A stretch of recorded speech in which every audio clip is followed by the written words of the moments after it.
It's December, and it's Thursday. And you are listening to a fresh new episode of Chasing Birdies. That is, if you just hit play, which you did. Pep, what's going on, bud? How you doing? You look stuffed like a turkey, man. You still recovering from Thanksgiving last weekend, I see, eh? Yeah, it was a good one, though. How was your Thanksgiving? Well, I didn't get the wishbone. I got stuffed. Had a lot of gravy. Had a lot of, How about you? Was it good? It was great. Thankful? We had a turkey bowl in the neighborhood. Parker's team won, and so they were the Super Bowl champions, the Turkey Bowl champions. And we came down. We ate around 4:00. Just posted up, watched football.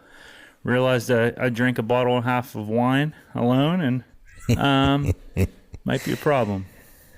So you always know when you're. I could always tell when you're hitting the bottle a little bit because sometimes your texts, they come off, you're a little more like deep. You might be a little more sympathetic or compassionate or than what you normally would be on a regular routine basis day to day. So I'm always like, man, you're telling me you love me like that. I know you've been hitting the bottle, dude, but I love you too. Yeah. It's great. Yes. But there is so much to talk about. I mean, there's not much going on in the golf world. Other no than one watched that Skins game. I've talked to a lot of Titleist people lately, bud. New driver in June. SM11's coming out, as I predicted. New irons in a year and a half. But as I had mentioned before, I think that I am going to be transitioning to Titleist irons. I might be getting fit for those. And bravo. Yeah, I'll see if one of the boys will throw me a 10% discount. I'd love to see it. But yeah, it's exciting for all of that. I think, the big news is obviously Lane Kiffin going to LSU, which I think, and correct me if I'm wrong, when this all started, Brian Kelly got fired, the Florida coach got fired. I said, you watch this. I said, Lane Kiffin's going to go to LSU or Florida. That was weeks ago. And you're right. So yeah, you did. What's your take on the whole thing? Do you think that he should be allowed to coach the bowl with those guys that he has fought and battled with to this point? No, I don't. In fact, if I were the team and the coach is leaving, I wouldn't even want the coach coaching. I would agree with you. I would agree. Like, it's not that he's not entitled to make his decision for the betterment of his life, which he certainly can, but just the way the portal's working now, the playoff system going on, it's going to kind of blend the timelines a little bit with his tenure at LSU. So I wouldn't. I don't think he should coach. Yeah, I would agree. I agree. I know that he requested that. He did. And they declined that request.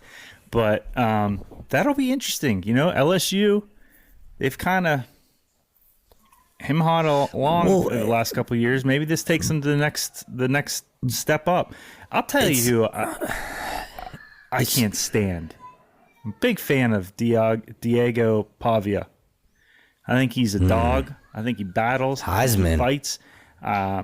He's small. He kind of got that Johnny Manziel swagger. He does. And, he does. And apparently Johnny Manziel's helping him in life, which talk about the blind leading the blind.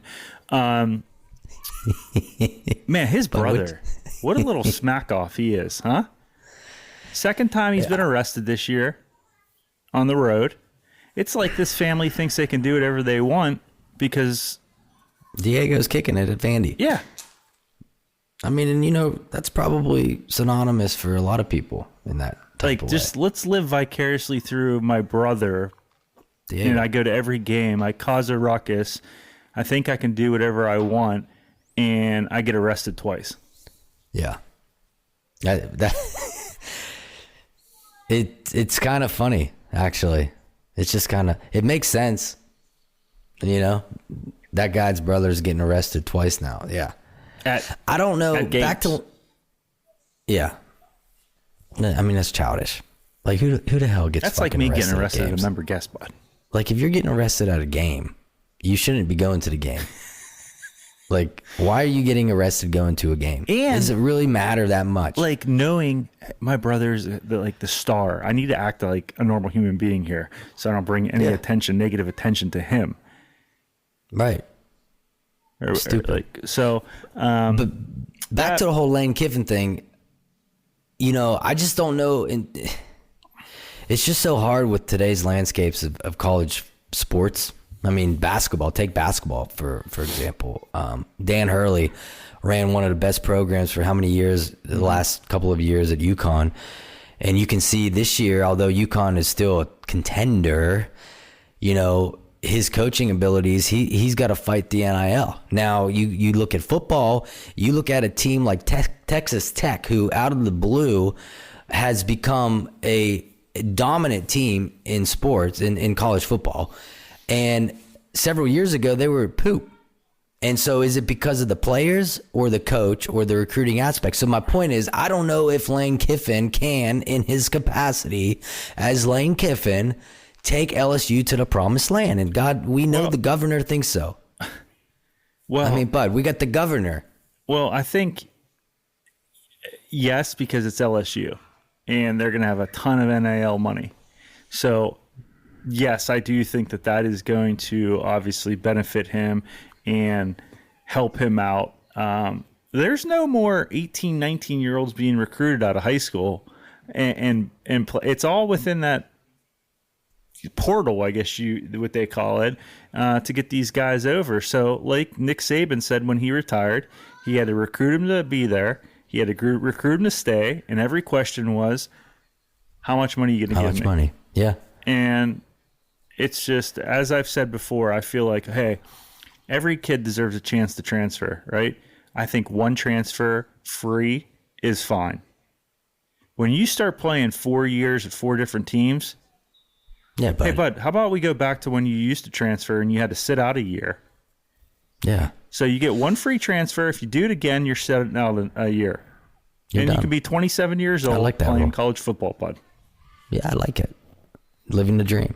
So. Like some of these guys. Yeah. It was a bad year it was a bad year. It was a bad weekend to be me in my little comfort zone of sports, because 2 of my teams, one being the Steelers, which we'll get into, and the other one being the West Virginia Mountaineers, both set records this weekend, and not good records. I mean, West Virginia hasn't lost that bad since 1889 or some shit like that. Like, I didn't even know they had football back then, but the stat came up and it was like West Virginia worst loss since 1890, 1889. Like, and then the Steelers gave up like 694 yards of rushing before the third quarter at Acrisure Stadium, the most ever in the history of the stadium. They finally got the ball in the fourth quarter, and Aaron Rodgers took a bad snap. It was a bad snap.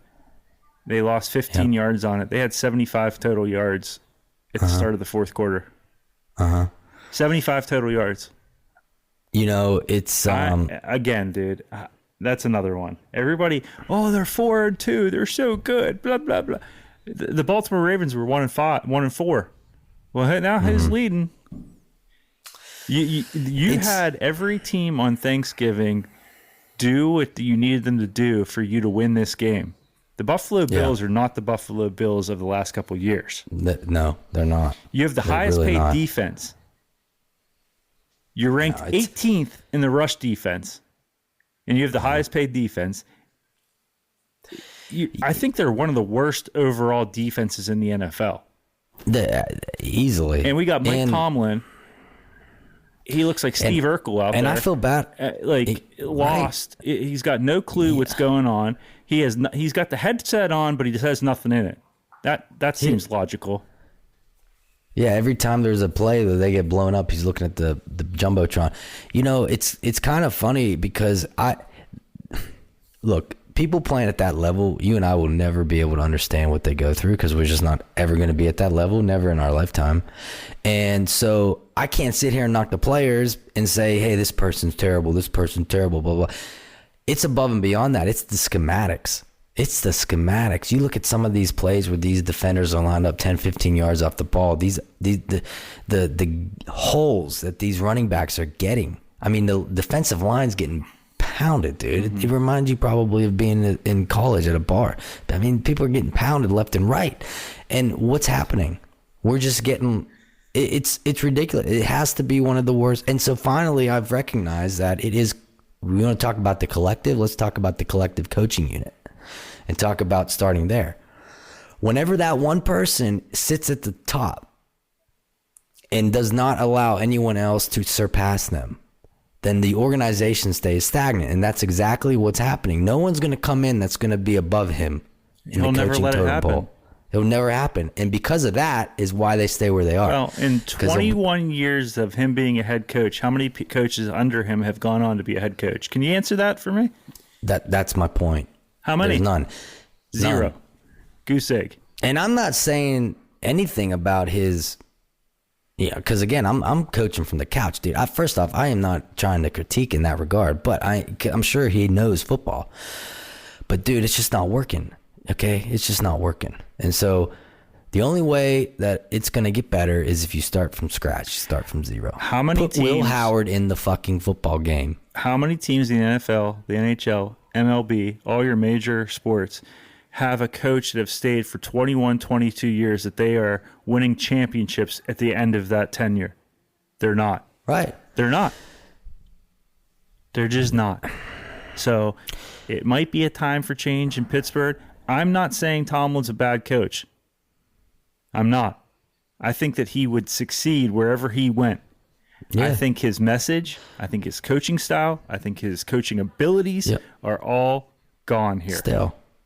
And you know what? Frankly, you look at a great coach in Bill Belichick, and now he's at UNC, and he's a Hall of Famer in the coaching world, right? And now look at his first year as a college football coach. Couldn't have gone any worse. I mean, it could have gone a little bit worse, but he's having fun at home. He's got a girl a third of his age. So it was not. I'll tell you, speaking of Bill Belichick coming out of UNC, today's episode is with a good friend of mine from Raleigh, North Carolina, founder of Peter Millar, which everyone. I forgot we had an episode today. What? I thought this was a banner session. No, I just keep rambling. I'm sorry, but I hear your kids. It gets me excited. I'm good. Yeah, go ahead. Founder of Peter Millar, which all of us have a Peter Millar something in the closet. He founded it. They sold out. He is now the CMO of Johnny O, which again, everyone has some kind of Johnny O in their closet. The Johnny O brand is really taking off. It has taken off. It's growing, and he is a lot of that. Why it is doing that. His vision's incredible. Knotty's. What a great the way dude that he puts is. things together are incredible. He is a great dude. Chris Knott from Johnny O is on our episode today. And on a sidebar, I'm sorry, guys. I fell off the map the last 12 minutes of the episode because my stuff got too hot, turned off, and I was so upset because I had more to talk about with Knotty that I know about him, and I couldn't get to it. So what he meant by that was his system overheated and cut him off. So for the last 12 minutes, it's just me and Knotty. And I'm trying to give Pep sign language, and he was not drinking the Kool-Aid, so he told me, just go on without me, bud. So, but it was a great episode, and enough of us yapping over here. So let's get this thing rolling here with Chris Knott on chasing birdies. We got a clothing mecca here on chasing birdies for this week's episode, and a really phenomenal story behind this guest. Chris Knott joining us here, currently the chief merchandising officer with Johnny O, but the original founder of clothing company you all golf nuts know, Peter Millar.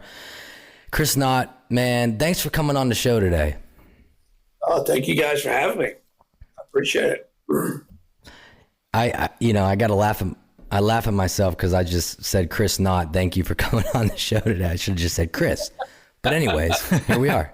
That's great. I'm excited for this one. I've known Knotty for years, and I just had a conversation with Chris in his office, and we were just bouncing business ideas off of one another. And I'm like, man, he would be so good for what we were doing with chasing birdies. Like, this is the definition of chasing birdies. I mean, your whole life you've been chasing birdies. Yeah, I need to catch a few more, but yes, I have been.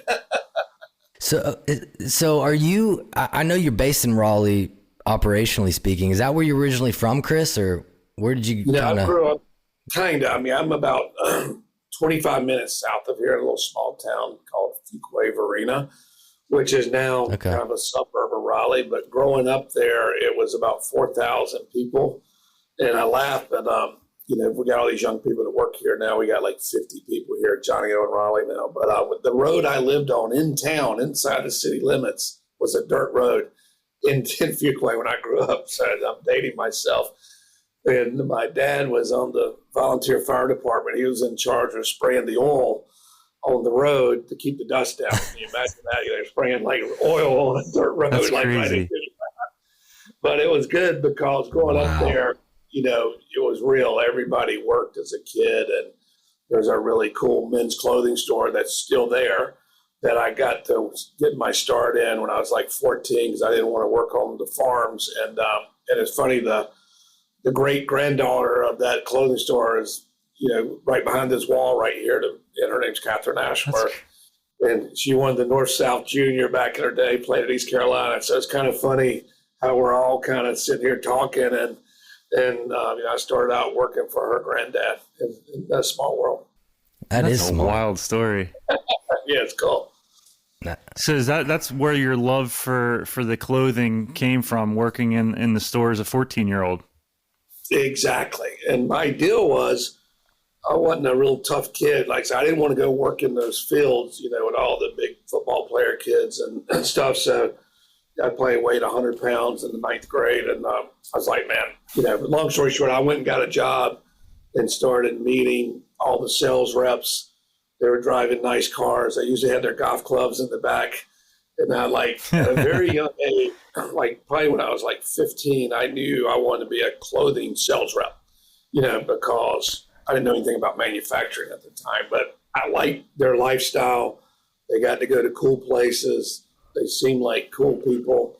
And so I was lucky to find something at a young age I liked, and then I could start shaping my career around it from there. Well, it's funny because nowadays, some sales reps that I know that are in the clothing business relative to golf, I just don't even think they're not selling anything now. They're just playing golf and hopefully they get a deal done. It seems that way. I'm being silly, but my point is that golf for these guys now, it's like, hey, let's set up golf, 4-day adventure somewhere. I'll bring a box of clothes. You guys could look at it and then we'll call it a business deal. Great. Well, you guys, you're younger than me, but this whole influencer thing, it's massive in golf, as you know. We just we just had our influencers in from all over the world down to Eagle Point, and just watching them do all their stuff, and it was crazy. Danny Mall and these guys, and it was really cool watching how they went about doing it, and then 2 or 3 days later, watching it on social media how they pieced it together. Not much different. But it's just a different world today, used to the best shirt worn or the best sweater worn. Now it's how many followers you have, I mean, it's a lot of stuff driving, especially the online brands. We're a little more unique in that we do online, but we have wholesale, we have our own bricks and mortar. So we're when you really look at, what we do, there's a lot of different verticals we're in. We're not just direct to consumer. That would seem kind of easy at this point, just direct to consumer. But I like having all these different verticals because, if one's down, the other one could be up. It's like having a bunch of oil wells. They're not all pumping the same amount of oil at the same time, Well, that's Ryan's world, the oil and gas business. That's what that's his background. Is it okay? Yeah. But, I do have to say, our good friend Chris Marino, that's the dude. So I'm sure he works really hard. So I don't think he's just bringing a box of clothes and just playing golf every day. Every time I talk to him, he's in a meeting and this, that. No, our guys work. Our gals. I mean, a guy like Chris Marino, who's one of my favorite people in the world. he had like the Rust Belt, and he was our top sales rep in one of the worst territories in the world. We play golf like 4 or 5 months out of the year, So, but I mean, look at a guy like him that would have 175 accounts. You got to see them, every one of them, twice a year. They're all calling you all the time. It's a busy job, but you have to be very disciplined. And so, I mean, it'd be really easy to go play golf every day and not call people back, and they get weeded out. Like it's hard to find people to do what we do, because you got to be you wake up in the morning, you're not going into an office, you're getting in your car and driving somewhere. You got to make the appointment, you got to follow up. So to find people that are really good at that, it's hard to find them. And our buddy Chris Marino, he's one of them. He's one of the best I've ever seen. And you run across guys like that, Alex. You may know a dozen of them your whole life. Yeah, Chris. Yeah, he's an awesome dude. In fact, I got to wear a pair of the shorts that Johnny O was putting out, the pull-ups, and I really like them. And I'm working right now, Chris, on my physical appearance a little bit. My legs, I kind of have little chicken legs, but I've been really working on the squats and the leg extensions to build my quads up a little bit, because those shorts, I swear the inseam was like 5.5. Now, fortunately, I don't wear underwear, so I didn't have the problem of the boxers falling out below the leg, but that is a great product. Yeah. Listen, everybody in our business is always watching for like trends. And, I remember John O'Donnell, the founder of our company, who's a dear friend, he's an awesome guy. He sent me a short about in like 2018, or a pant that had that kind of idea behind it. And I thought he was crazy as hell, because, I came from a more structured, and I tell you, we kind of showed it to everybody. Nobody understood it. We didn't do it. But because he's like such a different thinker, like thinking out of the box, like a real creative, idea guy, like the tweener button and stuff like that, where I'm more like, hey, we got to take this fabric and put this zipper on it, and then this cuff and this trim.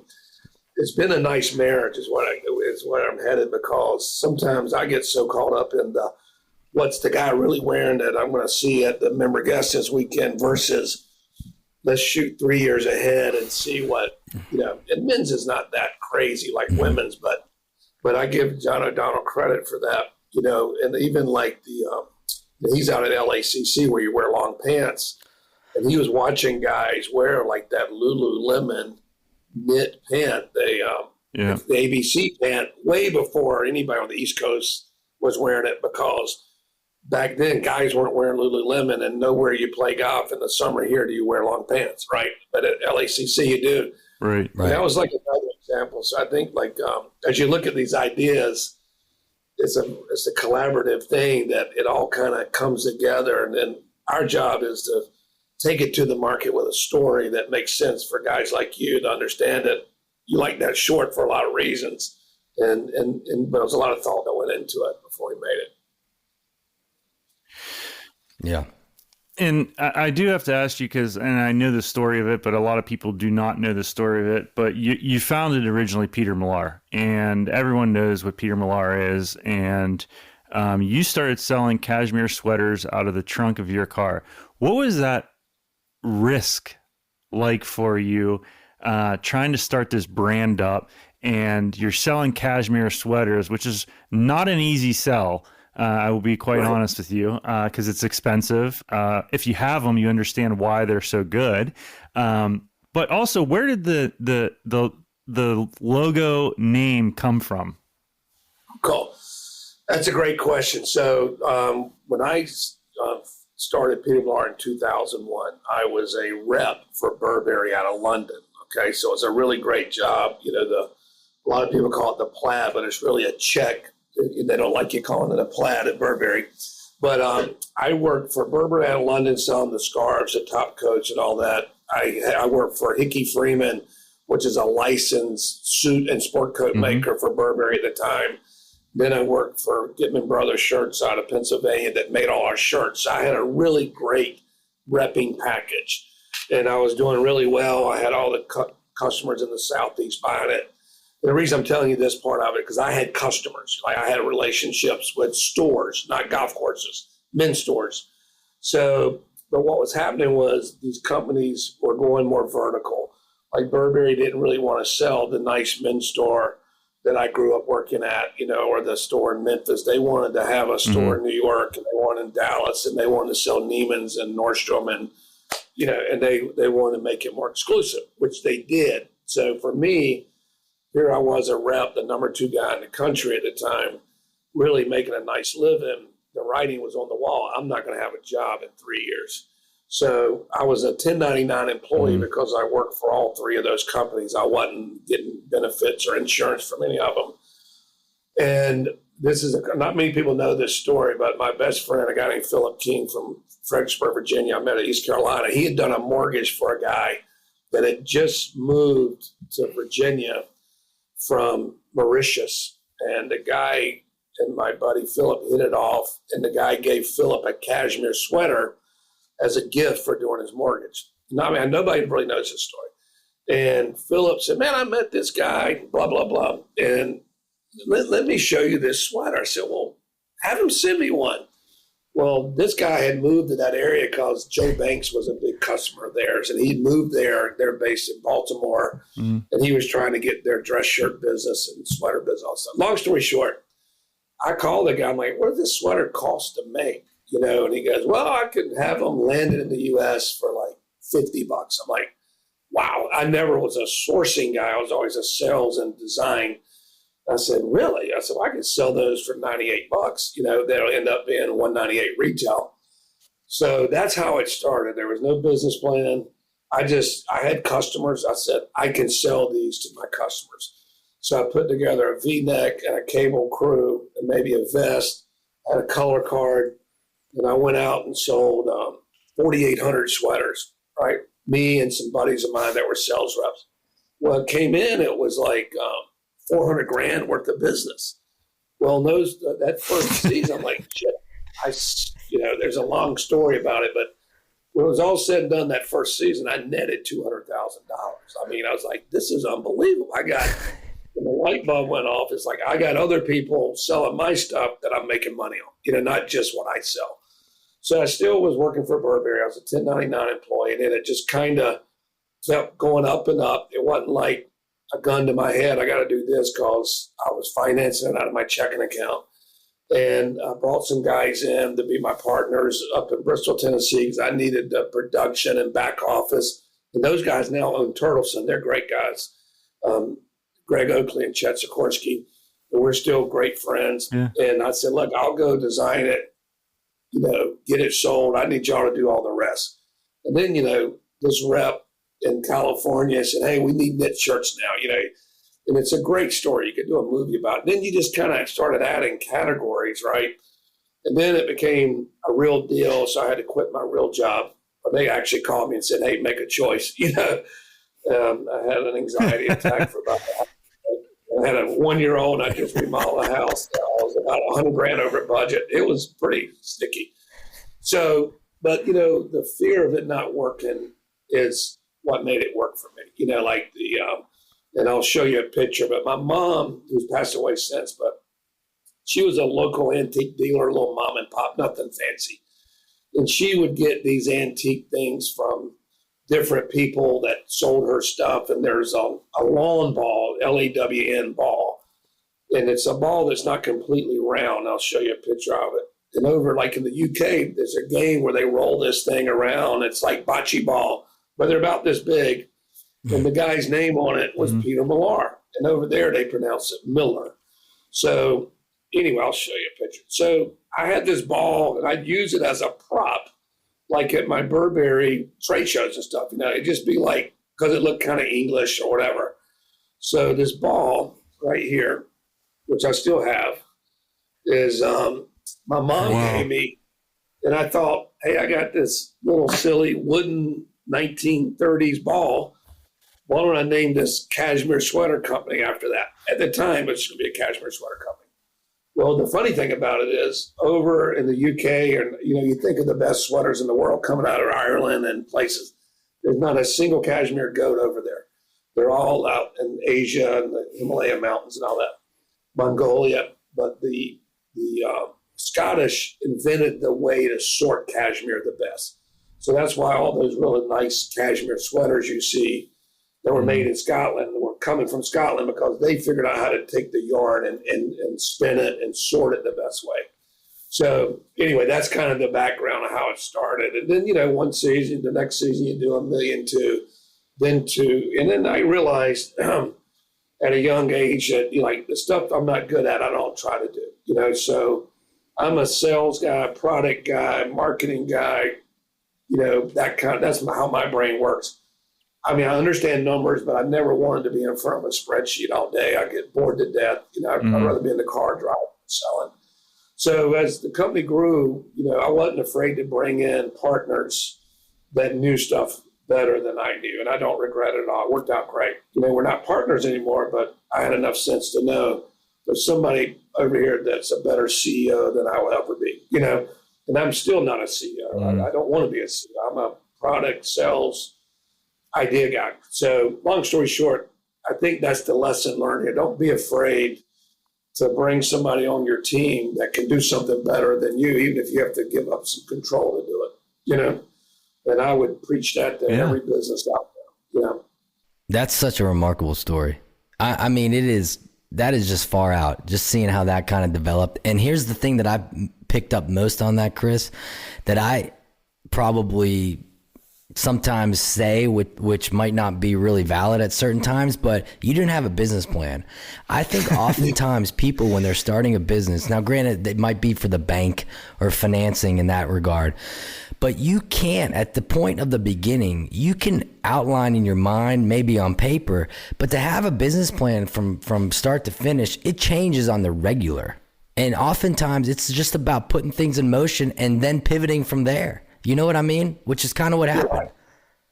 I mean, look, I got a fashion merchandising degree because it's the only thing I could pass in college to get out of school in East Carolina. And it served me well. But, a lot of these kids, they come out and they're so educated and it's great. They put an unbelievable business plan together, but they can't get in a minivan with 3 hubcaps and go sell cashmere sweaters, And so, if you watch Shark Tank or any of this stuff, sooner or later something's got to get sold, right? You don't need anything unless something's getting sold. So, I try to preach that to all these people that call me about starting a business and this and that. Because once you go out and have that business plan, you take everybody's money. Now they're all your bosses, right? And they're up your ass and blah blah blah. Yeah. But like the reason I'm sitting here at Johnny O, we were fortunate to sell Peter Millar a couple of times, but the reason I'm here is because we love Johnny O's logo and the branding of it back when it was about a $2.5 million company. So Peter Millar tried to buy Johnny O. Nobody knows that. And John O'Donnell and his right-hand man, a guy named Quinn Veazey, they came to visited us at Peter Millar, and we thought, man, they got this kid. We were watching Vineyard Vines and all these brands blow up, and we're like, man, America likes logos again. We're doing it the hard way. Here's this 22 Millar cashmere and Super 100 suits and all this stuff. So we thought we could buy it and run it simultaneously and build like this kind of precious, more retail-y, higher end golf line and have like some of that right below it, more casual Johnny O type stuff. But anyway, we didn't offer them enough money and they turned it down. So, and they should have. But at the end of the day, what Johnny O had from the beginning, and then it just kind of went away and we didn't talk anymore. We'd see John at the trade shows. We stayed friendly. But when I, retired after we sold it the second time, I knew, I always tell people, why'd you leave? Because things can outgrow you. The company my old company is doing great, better than ever. It's one of the best companies in the world. But you just kind of know when you need to get up from the table and let the next group do what they do. So I've never looked back and regretted that. But when Johnny O called me and I saw it's like this little $10 million business, but I had this great brand and I'd been sitting on the sidelines for a year and a half on a non-compete, I was like, man, I wanted to do that 5 years ago, and the world had gotten a little less precious. And I thought, this whole casual thing, it was before COVID, the world had gotten a little more casual. When I came back into the business, I did kind of get out for a year and a half. I kept my eye on it. I was doing real estate and other stuff. But when I got back, like a brand like Faraday had really come onto the scene, and it's a great brand. I love what they do, and it was really casual. And it's like all of a sudden the world was changing a little bit. That year and a half I left, I thought things are gotten even a little more casual. Look at this brand like that doing great.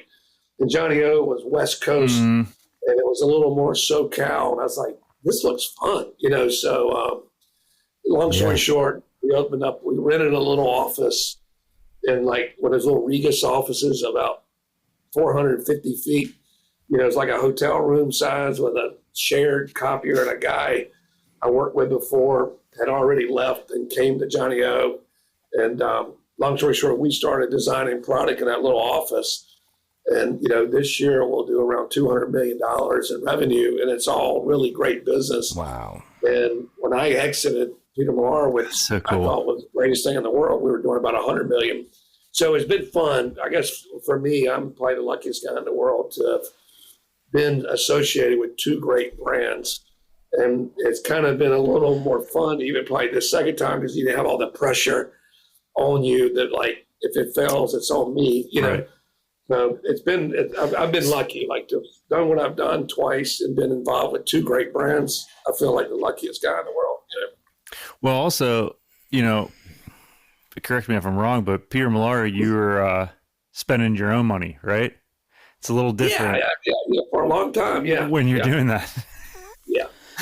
There was a time Peter Millar had a jar of coins, and I think I had about $1,200 in there, and I was like that close to taking them to the bank and running them through, or taking them to one of those places where they could count them, because I had forgot to put a hang tag price in some garments I'd bought, and I had a big hang tag bill I had to pay. Yeah. So when you started Peter Millar, was it more starting out as men's luxury apparel, dress wear that pivoted into golf, or is it now, or was it your intention to be a golf brand that pivoted into men's dress wear? I mean, when did that shift over to golf started? Well, this is a great story, and all these podcasts I've ever done, nobody's really asked that question. We were 100% retail men's specialty stores because that's where my connections were. But I had, over the years, just like in your business, people, like you work with a guy that here or there, a gal or whatever. And I had good relationships with buddies of mine that worked for other companies. I hired some guys from Bobby Jones. They didn't make cashmere sweaters at the time, and they were friends of mine. And I hired a couple of those guys to rep for me, paid them a good commission, and they did it on the side. So because they were selling retail and golf, they kind of placed it in the golf for me, those reps. I wasn't really calling on that. So those partners of mine that are in Turtleson now, they were going to go down to the PGA show with another brand they had that had they decided not to go forward with at the time, but they'd already paid for the PGA show. They'd already had a booth. They said, hey, do you mind if we take this down there and just see what happens? Well, I was in New York slinging sweaters and had a hotel room. I'd run over to Burberry, work an account, run back to the Warwick Hotel, work an account. Really working your ass off, to be honest with you. And then all night, on China, all night long. Long story short, they called me from the PGA show because we had like 30 colors in cashmere sweaters. They were really nice sweaters, and they were also affordable. You're not going to believe Sea Island just came by. So-and-so just came by. Buddy Antonopoulos from the Medalist just came by. All the right people. Gene Matari from Saucon Valley's just in here. And all these guys end up being great customers and they're great friends. Marty Hackle from Golf Digest wants to do an interview. So it was like that aha moment. We had something at that show that just caught everybody's attention. Right. And I wasn't even going to do the show at the PGA show. Then we were like in the golf business at that point. And we're like, it's like that UPS commercial you see where the orders keep it in. We're like, holy shit, we got something here. Yeah. And it's a crayon. It could be a movie. It's like Uber or anything else, the way it happened. And even some of our competitors, and like our competitors and the guy that came on to work with us, who was a big branded guy, they started noticing it.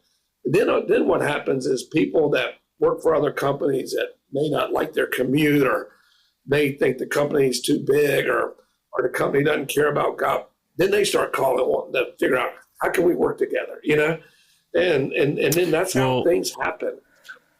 Yeah. One of my favorite human beings in the world, which you introduced me to him, is still at Peter Millar, but Todd Martin is one of my favorite human beings. He is so funny, such a genuine, good guy. He has a story too. Him and his dad started Fairway and Green, and they sold that out, and then that's whenever he went to Millar. And it's like, I don't think people realize how that tight knit that community is.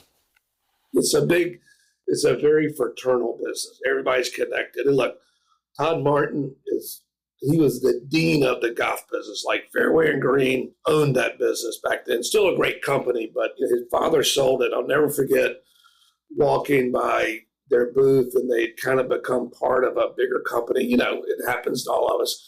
And I looked in there, and I could see Todd was just sitting in that meeting at the PGA show, and I could just tell he didn't look happy, for whatever reason. I'm not saying why or whatever. We were up in Chicago having one of these white board meetings with our management team and the private equity guys that came in and bought out Sea Island from us. And long story short, they're like, what can we do strategically? We were talking about airport retail, or internet, wasn't even big then. And I remember saying, let's go hire Todd Martin, because he's the one thing standing in the way of us from getting somebody else's business right now, and it was like, I think, the rest is history for Todd. I mean, he lives out in Arizona. He does a great job for Peter Millar, and everybody still loves him. But there were accounts, and I give Todd Martin credit for this. There were accounts that were not going to ever buy Peter Millar as long as Todd Martin was still at the company him and his dad founded. And I respected that. They would come to a Pro-Am at Sea Island that was sponsored by Peter Millar, and they would wear his, Fairway and Green, which is still a great brand. They would wear their big Fairway and Green shirts, and I thought, that's ballsy, but that's cool as could be. And I respected it. Like Cave Valley was one of the account, but I so respected it that they had that much passion for it. And that just shows you what a fraternal business we're in, right? And I still talk to Todd a lot. And, he's still funny as ever, and still one of the best. God, he's so funny. I've ever met. Awesome guy.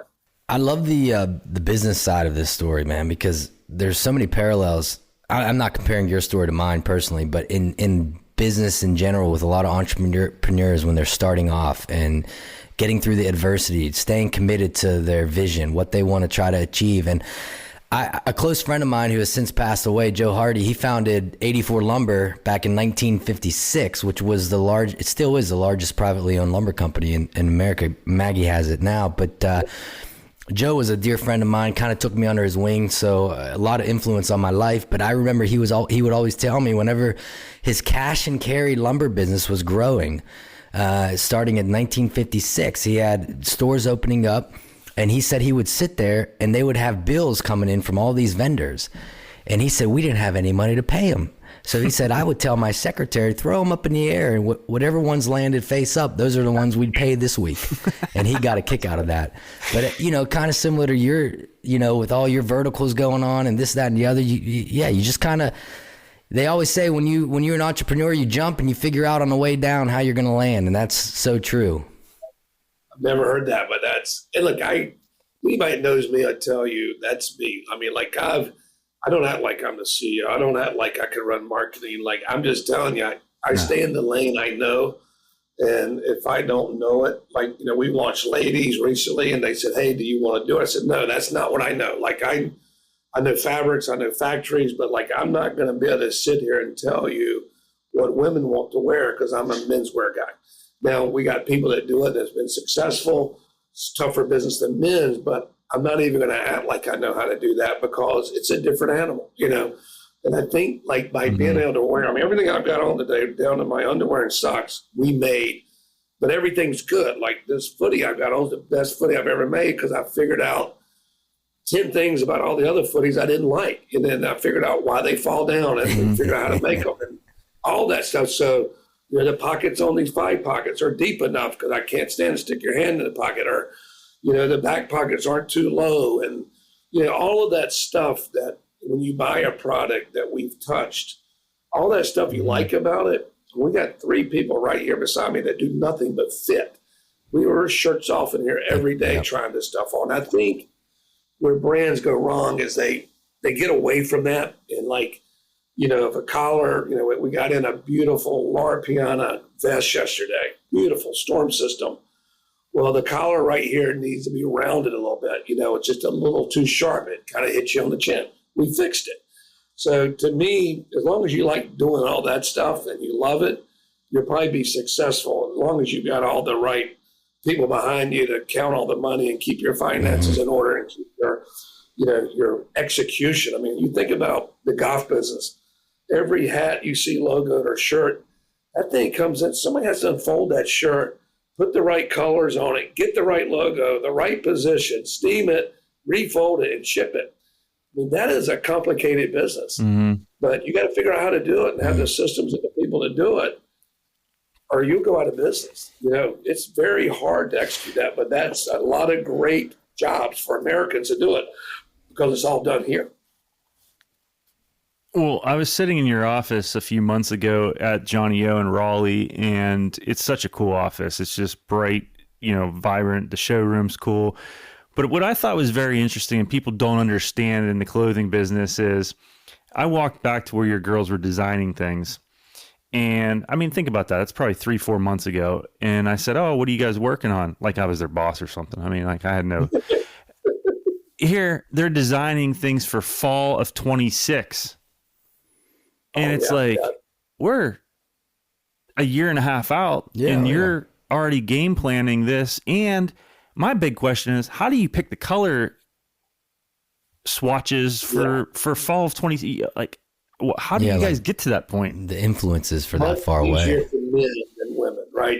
Like women, like they may go to a fabric show in Italy and Pantone will say, these are the colors, and every woman designer runs to it. And, like these color services. But listen, if you look in most men's closet, especially in what I call like an updated kind of traditional styling, not high fashion, it's very similar colors. We wear like 5 shades of blue, some black, some, some coral, a little bit of gray. It's just, you got to keep changing those colors and making them wearable because your buyers and your sales reps are tired of them. The men's part is easier than the women's on that. The colors aren't the problem. The hardest part is figuring out, hey, are these exploded prints going to keep going? How, because you're doing them a year and a half ahead. They're just hitting the stores. They could die that year, and then you got your whole line laid out. You know what I mean? So we're always looking at sales numbers of what's pre-booking because we're not just direct to consumer. So our buddy Chris Marino's out there right now selling next year. All those orders roll into a order entry system, and we can go, take, all these swatches, that we're always with, and be like, hey, we've sold 620 of this guy, but we've sold 900 of this already. This tighter print or woven, it may be where it's trending because look at the bookings across these colors. So we do have to, like swimsuits, we're selling a little more tighter prints now than the exploded, and you're going to see that in golf shirts now. All the fun lines that, all over social media have been selling a lot of wild, big stuff, starting to come down a little bit now. Stripes are starting to come back because everybody's closet's kind of getting full of it, right? Like it's, hey, I got enough fun, wild prints. I need to go buy some stripes now because I've been buying those at every cool golf place I've been going. But I think the biggest thing in golf right now that I'm seeing, because everybody has figured out how to make good fabric stuff, the internet and everything. I think the embellishment part of it, like especially with the hat companies, who's figuring out how to do the cool new embellishments, logo treatments and things like that, I think are game changing right now in the industry. You're going to see more of that on. It's funny to see how the trends work, even in my industry, in the jewelry industry. I was at a jewelry show last night, private jewelry show, and we set all the jewelry out, and I'm looking around, and I'm like, man, yellow gold was 20 years ago, and now I'm looking at 80% of everything that we're putting out is yellow gold. And 100%. It's like, it's coming back, right? Marquee diamonds, they're coming back. The grandmothers were wearing marquee diamonds. Now they're the cool thing to have again. And it's just wild to see all this trend coming back and circulating back. Is that the show where you were saying you had to do toe ring model? You were the toe ring model? Yeah. I had to put, me and Rocket Mediate put some toe rings on. Gotcha. Anything for a sale, right? But you see that. Yeah, you do it. Yeah, you see that. Like my wife and I love, fixing up houses and rental property, like all that with fixturing now and bathroom fixtures and knobs, all that stuff goes in a cycle, right? And you're seeing it now, finishes and things like that are it all kind of goes in a cycle, but then all of a sudden you look at it and it's like, wow, that looks good, Mm-hmm. And I just like sometimes you just get tired of looking at something and it's over. It's it's over. The thing that I always say, I was down in West Palm last week. We just opened a store there, and down that area, you got every high-end European brand there is, where it's cars, jewelry, clothing. Palm Beach has got it all, boats, everything. So I go in those stores, and really what I come out with, it's not like the cashmere is better in the Cucinella sweater than the cashmere over here. That's in a very nice sweater. It's the details, and they're using the right perfect finish on the leather on the pull. That's probably from Tuscany. And it's the same way in the jewelry business. What makes that Cartier love bracelet what it is? It's the box and the packaging and it's like I told my daughter, hey, if you're going to buy something like that, go to the store and buy it. Don't get it secondhand because you're not going to love it as much. Like you want to go experience buying that. That's part of why you're doing it, right? So that to me is like my new light bulb that's gone off, and why we're building these Johnny O stores. Like I want somebody to walk in and be like, "This is the world of Johnny O right here. Wow, this is super cool." And I didn't know you did these soft sport coats. Oh, I didn't know you had this many shoes. So that's why we are kind of opening these stores, because of that wow factor. Yeah, and the thing about the clothing biz is, as you hit on earlier, mentioning the bathroom remodels and the clothing, I mean, it is a revolving sphere. Like you have to be ahead of the game with respect to trends and what you're putting out. And that takes a lot of work because you can't really see into the future. You're basing things off numbers or what people are ordering, trends in that regard. But, to stay competitive in this world, because as we mentioned earlier, with social medias now, influencers, other ways to buy your product, you have to differentiate. And that takes ingenuity, and staying on top of it.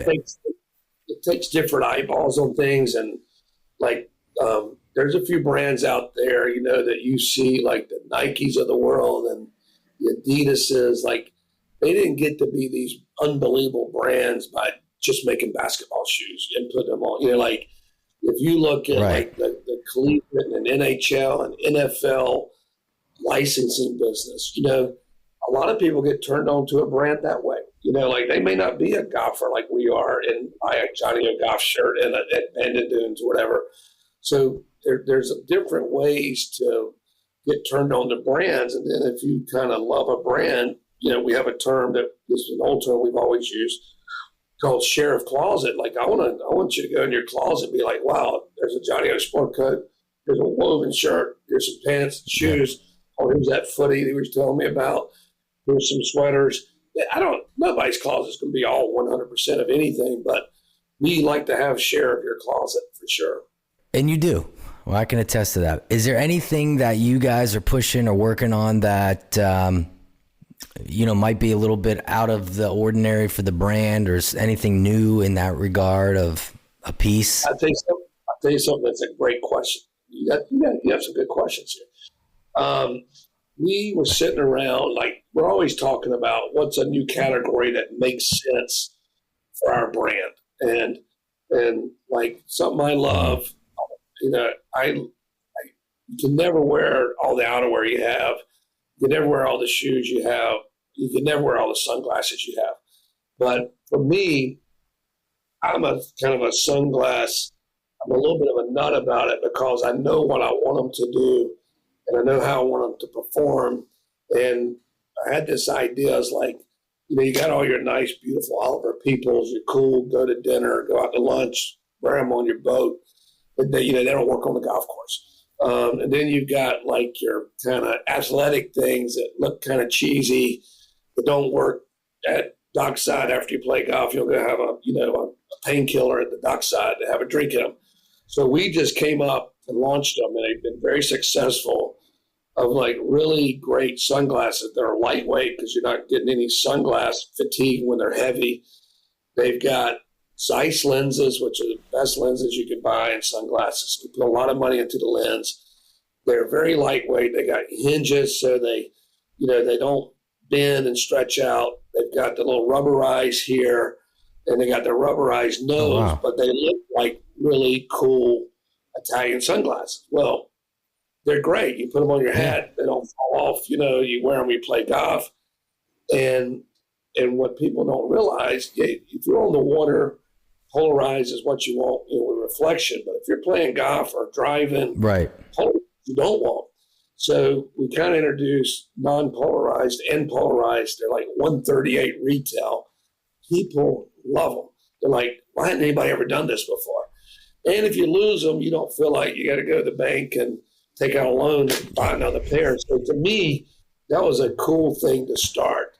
And because there's some cool glasses out there kind of look like that, but they got crappy lenses in them. Like if you're my age and you put on a glass that's got a crappy lens, you can't see out of them. So that was something we launched, and it's a great event gift at member guests and things because you don't have to deal with sizes and people. And we build a great stand for them to sit on the counter. So that's one of those ideas we did. We did a really cool wireless charger, like another great gift for like going in a bag and a member guest. We all are charging our phones, our watches. So this charger's got 3 different plugs on it. It's got Johnny O. I give them out to gifts to my daughter and her friends. It's like the greatest gift ever. Like very practical gift. Oh yeah, and no size. No size. I love it because that's like you said on the member guest side of thing. That is an easy gift just to give away because you don't got to worry about the sizing. And everybody wears sunglasses. I mean, I wear sunglasses. I wear Ray-Bans when I play golf. And like you said, I do not wear polarized shades at all. Lenses, not polarized. It's too hard to play with polarized lenses. Yeah. It's not what you want to wear. And I didn't know that until the lens expert guy came here and talked to that. But I was like, wow, that's something to talk about. But I tell you, we did a thing. I was down playing golf in Florida. And Jonathan, this guy with Kelly Millar, we got caught in this massive rainstorm, like the end of April one day at Seminole. And you're always trying to keep your bag as light as possible if you got a caddy or if you're walking. And it hit me. I was like, you got no chance of having rain gear in your bag ever with a caddy around. So we came up with this. I went out and found the most lightest waterproof woven fabric you could buy. We do everything in grams per square meter. This stuff's like 60 grams per square meter, where most rain gear is like 205. And we made this rain shirt that folds up, and it's about the size of your phone. And we called it the Stealth Stowable. And the deal is, it's always in your bag. You're never caught without it, because rain gear is no good in your locker. It's no good in your car. And especially these courses where you're walking with caddies, you never have it in the cart because you don't have a cart. So that's a cool idea. Like that's like one of my favorite things I've ever designed. I should have probably saved it for my next company, but I'm just kidding. But the story is, keep the damn thing in your bag, and you'd be in summer or whenever a rainstorm comes down, You throw that thing on. When it's done, shake it off and put it back in your bag, and it weighs. You're done. Yeah, 6 ounces. You're safe. And that's kind of a cool idea. You're safe. Yeah. We see it all the time, man. We're on a course and we don't have the gear in the bag, and next thing you know, we're soaking wet. It happens. So, people, you got to pack the rain gear. Leave it in the bag. Something I've learned, and this it's a good tidbit because you dig a little deeper, but like even like an item like that, we've got a great sales force that can go out and shout it out wholesale, but you got to have a great marketing team that can take that idea and make it real direct to consumer also. So I just want to say that, and that's something I've learned in last year. We really got a great marketing guy that came here from Callaway, but he comes to us with like, hey, what are we going to market it, which actually drives us to have better product ideas. So it kind of works both ways. And I just wanted to say that, and that's very important today, no matter what you're selling. Yeah, no, it is. It is. And having the right people around you, always makes, it's what's needed. That's a good point. Well, listen, Chris, it was awesome having the time here to connect with you. I know we lost our buddy Pep here to some technical difficulties, but I'm well versed in our show. We've been doing it for 4.5 years, so I know what's coming up next. And what's coming up next is the tap-in segment presented by bettinartygolf.com. Check them out at bettinarty.com and get you a putter or get you a wedge nowadays, and maybe some irons. But Chris, I'm gonna ask you 3 or 4 questions that demand your response, just a deeper diver look into Chris Knott outside of golf. So the first question to that note is, what does Chris Knott like to do outside of work and golf? Man, I like design stuff. Like my wife and I were just down a little condo we have in West Palm, and we did some work on it this year. And I really enjoy that process. Like, I do a little bit of rental real estate and stuff. So I'm always looking for ideas how to make that type thing look better, feel better.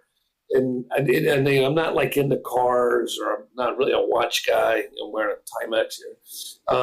I've got all that stuff, but I'm really more into design ideas and how can you take something and keep it from being dated and kind of shoot ahead of the game on it. That's really what I probably spend my time on. And it's not like we're always doing a project, but I'm always looking at building a file system and pictures and thing. I got like 48,000 pictures filed and categorized on my computer of just clothing and ideas for homes and things like that. I got an idea. I wanted to build a little grilling area on my beach house on the front because I'm tired of walking all the way downstairs to do it, and lugging the food up. So I think I spent 6 months researching grills, and I never bought one, but I just enjoyed the part of learning about all these high-end grills out there, who did what. I could tell you anything you want to know about them now by going in every store that sold them and hearing what this person said and reading about it.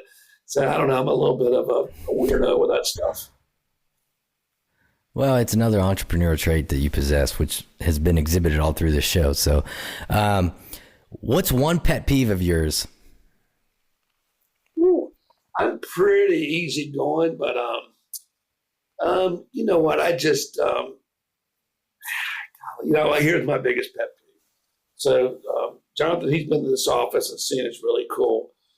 We have boxes and stuff coming here all the time. So, and we have customers in here all the time. So to me, like if you're getting boxes of samples in, or you're getting boxes for whatever it is in here, Amazon for the kitchen, go take those boxes and put them where they go after you're done, and don't leave them strung out all over the office, because then your office looks like a mess. Because we've got this really cool office, and everybody knows that when I walk around, and I don't, I'm joking about it. I'll say, "What are you gonna do with those boxes?" Because you wouldn't believe how many boxes we get here from around the world every day, just with samples and everything. So that's probably my pet peeve.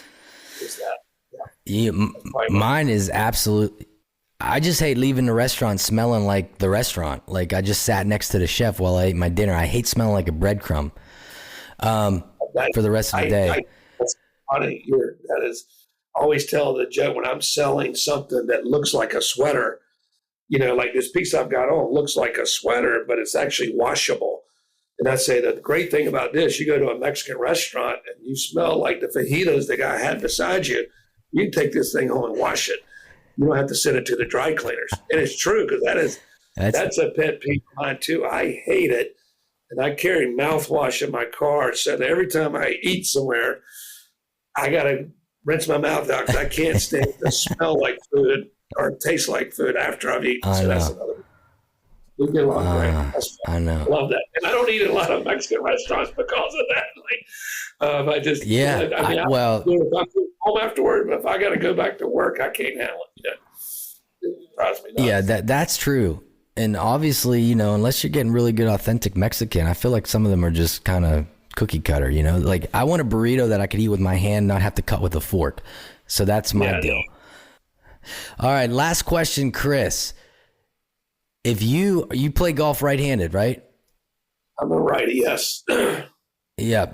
So if you had to play golf left-handed, learn to play golf left-handed, or never play golf again, what would you do? Man, I'd probably try to learn, because what I love about golf, I would suck at it. I'm not one of these people that comes natural. But for me, golf is not just the golf. It's what I do socially. I'm not a poker player. I don't want to be like, I'm not like a big craft beer guy or any of that shit. Like, I like to play golf because I like the camaraderie that it brings me, and and I don't really probably practice enough to be as good as I could be, but that doesn't bother me. I feel like if I practice a lot, I expect myself to be better.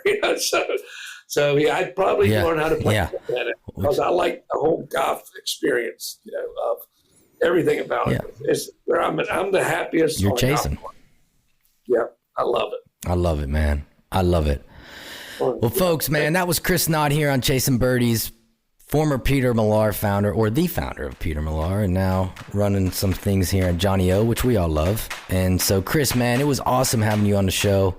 Sorry there's only 50% of us here right now talking to you. My partner had some overheating issues going on. But we'll finish it out. And again, man, I can't thank you enough. Yeah, anytime, guys. It's great.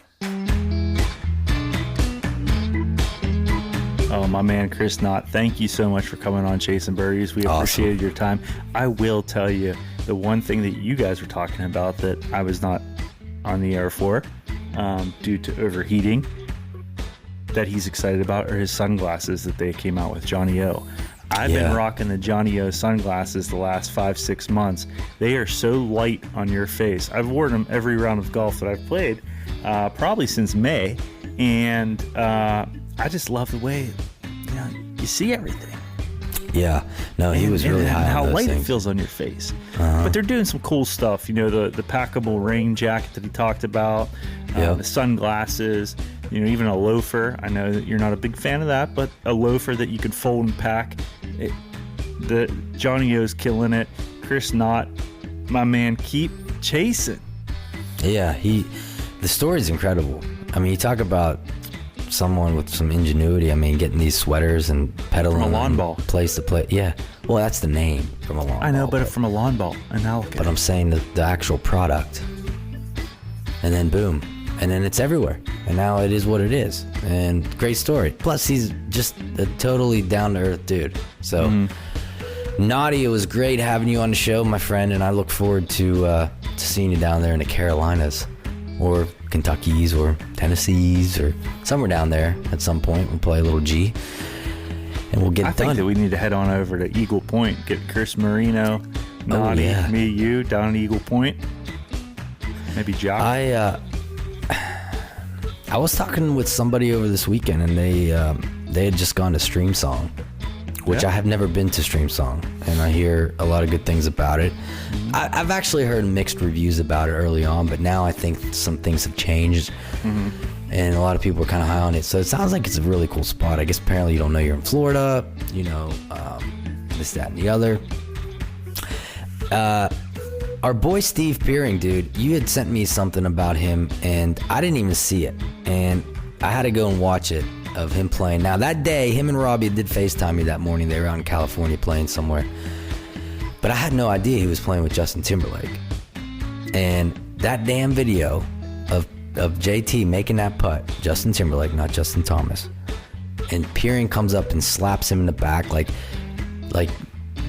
Timberlake actually wants to give him 5. I don't know, but all I know is that when Peering fucking smacks me, I want to lose my shit because he's so, to me, he's big, right? He's like 6'5", and he just, great shot, bud, and he just hits me, and I feel like I just got trucked. So I wonder what JT was thinking whenever he felt the wrath of Peering. Yeah, I mean, you can kind of tell by the reaction, like, just how about you don't touch me ever again. So, but that was it looked like it was a blast for our dude Peering, playing with Justin Timberlake and some other people. Kelly James, I think it's Kelly James, right? Music or oh yeah, that guy, yeah, yeah, he's out of Troubadour, member. Yeah, great spot. So it looked like a great fivesome, I guess they were in. No, foursome. But well, yeah, the little kid was running around. Yeah, so regardless, probably dragged Peering across the course. The kid just owned him. But I'm really excited because we've been chasing around this individual. We've been on trips with him. We've played golf with him. You know, we basically are going to Chicago on set with a friend of ours to do an interview that we've been kind of like tiptoeing around, right? Like we didn't know, like, do we want to do it? Do we not want to do it? Does he want to do it? And for those of you that watch Chicago Fire, we are going to Chicago to record on December 9th, Taylor Kinney. Yeah, it's going to be good. And so I'm really excited about that one. Yeah, me too. And especially because we've actually done a lot of shit together over the last couple years. And I've always thought that'd be a great one to get on the podcast, especially for his love for the game of golf. And, you know, we kind of are, in some respect, similar in a lot of ways. In a lot of ways different, but just for playing the G game and whatnot, I thought that'd be a great guest. And yeah, you know, so I'm excited to get up there. We're going to Bettinardi. We're going to sit there. We got Keith shooting the whole thing. We got approval from Sam. Thank you, Sam. And we'll be in Chi-Town. Hopefully we don't get snowed in. I got one flight coming back from Chicago to Morgantown. It leaves at like midnight. So I got to figure that one out. I might take the public transit back from Pittsburgh to Morgantown because I'm probably going to have to fly to Pittsburgh. Anyways, I'm excited to get up there with you, bud. Another nice little one-day getaway. We just had that last week in Nashville. Now this time we're in Chi-Town. You know, we're gonna have a little dinner, and we're gonna see the boy. We're gonna see Vinny, and we're gonna see. We're gonna go to dinner and see Vinny Trocheck. Have some dinner with him and TK and the boys. So it'll be a good one-dayer, and I have to hightail it back on Wednesday because it is the holiday season, so I got to be at the office. But I'm excited to interview Taylor Kinney on our next episode. Yeah, 2 weeks. So you all be good. Yeah. Hunker down. It's starting to get a little cold, a little snow in the Midwest. It's December. Golf is officially over. Yeah, it is. And it's about to start up. So now it's time to go to the simulator. Find your favorite simulators and go. Yeah. Keep your game in check. Yeah, Pittsburgh's got great options, and we have a great option at a spot in Farmington, Pennsylvania, which we call Nemacolin, not Nemacolin. Check it out online at nemacolin.com. The Indoor Golf Academy has 3 full-service TrackMan bays with great instructors. Any type of club you want to hit, come on up to Nemacolin, dust off the clubs in this winter season, and you'll probably see Pep and I up there on the weekends, yucking it up. And speaking of Nemacolin, I know you're going to make fun of me for this, but as you have been a part of this event for the last 2 years, you see that a lot of work goes into it to get people to come and commit. The dates have been finalized for the Chasing Birdies 2-man. Those of you that are listening that have played, August 2nd to the 4th. Those of you who are listening and want to play, reach out, send a message on Instagram. We'll see if you got a spot for you. We're going to have 52 spots this year available. It's going to be a 45-hole event this year instead of 36. We got a little something planned on the first day. And so make sure you put that down in your calendar. Yeah, August will be here before you know it. Like tomorrow. So, anyway. All right, everybody. Go to chasing_birdies. Tap it, like it, love it. Thank you for tuning in. Keep chasing. We are thankful for everyone that tunes in. Yeah, we truly are, man. It's been a fun 5 years or whatever we're at right now. And certainly at this point, it's a hobby. So we appreciate you supporting our hobby. And as always, guys, we appreciate you tuning in to this week's episode. So big thanks over to Simpler Media with Allie, Emily, and Evo putting this thing together. Jacqueline DiPatero, Rachel London for all your social media help. You guys have a great first full weekend of December. And we will catch y'all in 2.